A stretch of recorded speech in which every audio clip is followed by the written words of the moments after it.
দক্ষিণ এশিয়ার আকাশ থেকে যেন আগুন ঝরছে। বাংলাদেশ সহ পুরো এশিয়া জুড়ে চলছে এক ভয়াবহ তাপপ্রবাহ। বাতাসে ভ্যাপসা গরমের কারণে এবারের তীব্রতা অতীতের সব রেকর্ড ছাড়িয়ে গেছে। দেশের তাপমাত্রা প্রায় দিনই 36 থেকে 40 ডিগ্রি সেলসিয়াসে উঠেছে। হ্যাঁ, আপনাকেই বলছি। এই যে তীব্র অসহ্য গরম আর চারপাশের গনগনে হাওয়াকে সাধারণ কোনো অস্বস্তি ভেবে ভুল করবেন না। বাইরে তীব্র রোদে সড়কের পিচ গলে যাচ্ছে, চাতক পাখির মতো একটু পানির জন্য ছটফট করছে মানুষ। অবস্থা এমন দাঁড়িয়েছে যে থার্মোমিটারের পারদ যেন এখনই ভেঙে বেরিয়ে যাবে। এই গরম বাতাস আপনার শরীরের ভেতরেও একটা নীরব ধ্বংসযজ্ঞ চালাচ্ছে, যা আপনি হয়তো টেরও পাচ্ছেন না, আবার কেউ হয়তো পাচ্ছেন।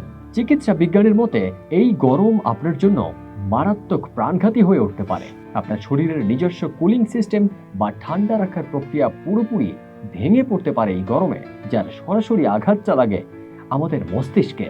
মস্তিষ্কের তাপমাত্রা নিয়ন্ত্রণকারী অংশ বা হাইপোথ্যালামাস যখন কাজ করা বন্ধ করে দেয়, তখন শরীরের তাপমাত্রা 104 থেকে 105 ডিগ্রি ফারেনহাইটে পৌঁছে যায়। তখন আপনি আক্রান্ত হয়ে পড়বেন হিট স্ট্রোকে। হিট স্ট্রোক হলে আপনি মুহূর্তেই জ্ঞান হারাতে পারেন, এমনকি স্থায়ীভাবে আপনার মস্তিষ্কের ক্ষতিও হতে পারে। প্রচন্ড গরমে শরীরকে ঠান্ডা রাখতে আমাদের হৃৎপিণ্ডকে স্বাভাবিকের চেয়ে অনেক দ্রুত রক্ত পাম্প করতে হচ্ছে। এতে হার্টের ওপর অতিরিক্ত চাপ পড়ে এবং হার্ট অ্যাটাকের ঝুঁকি অনেকাংশেই বেড়ে যায়। অতিরিক্ত ঘামের কারণে শরীর থেকে পানি ও প্রয়োজনীয় লবণ বের হয়ে যায়, ফলে যে কোনো সময় আপনার কিডনি স্থায়ীভাবে নষ্ট হয়ে যেতে পারে। পরিসংখ্যান বলছে দেশের হাসপাতালগুলোতে গরমজনিত রোগীর চাপ এখন 30 থেকে 50% পর্যন্ত বেশি।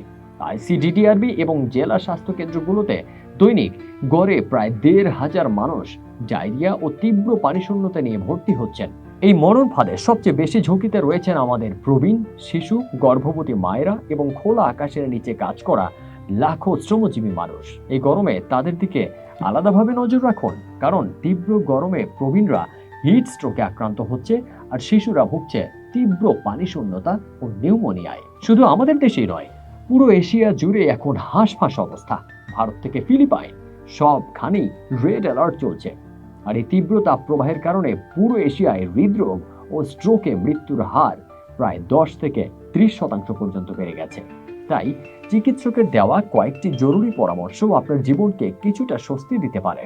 প্রথমত, বেলা 11টা থেকে বিকেল 4টা পর্যন্ত খুব জরুরি প্রয়োজন ছাড়া আপনি সরাসরি রোদে বের হবেন না। দ্বিতীয়ত, তৃষ্ণা না পেলেও দিনে অন্তত 3 থেকে 4 লিটার নিরাপদ পানি বা খাবার স্যালাইন পান করুন। তৃতীয়ত, বাইরে বের হলে ছাতা, টুপি আর হালকা রঙের ঢিলে ঢালা সুতি পোশাক ব্যবহার করুন। এবং চতুর্থত, এই সময়ে চা, কফি বা অতিরিক্ত মিষ্টি পানীয় খাওয়া একদম বন্ধ রাখুন, কারণ এগুলো আপনার শরীরকে আরো বেশি শুষ্ক করে তোলে। প্রকৃতির এই রূপ হয়তো রাতারাতি বদলাবে না, তবে ছোট ছোট কিছু সতর্কতা আর সচেতনতাই পারে এই গরমে আপনার ও আপনার পরিবারকে সুস্থ ও নিরাপদে রাখতে। সবাইকে ভালো রাখুন, সাবধানে থাকুন।